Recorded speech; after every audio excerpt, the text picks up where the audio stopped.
YCP హయాంలో తిరుమలను అపవిత్రం చేస్తారని ఎమ్మెల్యే పులివర్తి నాని అన్నారు. జగన్ ఏ రోజైనా భార్యతో కలిసి తిరుమలకు వచ్చారా అని ప్రశ్నించారు. కలిసి నెయ్యితో లడ్డూలు తయారు చేస్తారని విమర్శించారు. రోజా మరోసారి నోరు పారేసుకుంటే మహిళా లోకం చూస్తూ ఊరుకోదన్నారు నాని. హిందూ ధర్మం పైన, హిందుత్వం పైన నమ్మకం లేని వ్యక్తులు ఈ విధంగా మాట్లాడతారు. ఇక్కడైనా కానీ ఈరోజు చంద్రబాబు నాయుడు గారు రంజాన్కి ముస్లిం సోదరులతో కలిసి పాల్గొన్నాడు. అంతకుముందు క్రిస్మస్ జరిగితే క్రిస్మస్ సోదరులతో కలిసి పాల్గొన్నాడు. అదేవిధంగా ఉగాది రోజు కూడా ఉగాది ఉత్సవాలు చేసుకున్నాడు అందరితో కలిసి.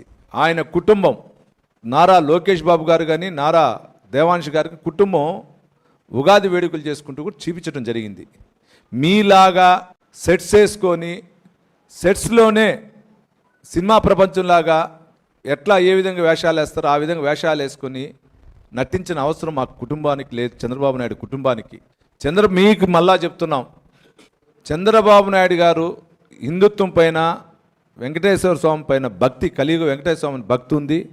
రేపు 21వ తారీఖున మీకు మీ నాయకుడికి దమ్ము ధైర్యం ఉంటే మీరందరూ కూడా చెప్పి రేపు ఎప్పుడైనా సరే వెంకటేశ్వర స్వామిని కుటుంబ సమేతంగా వచ్చి డిక్లరేషన్లు సంతకం చేసి పెట్టి వెళ్ళమనండి. ఈరోజు తిరుమలని అపవిత్రత చేసింది ఎవరు?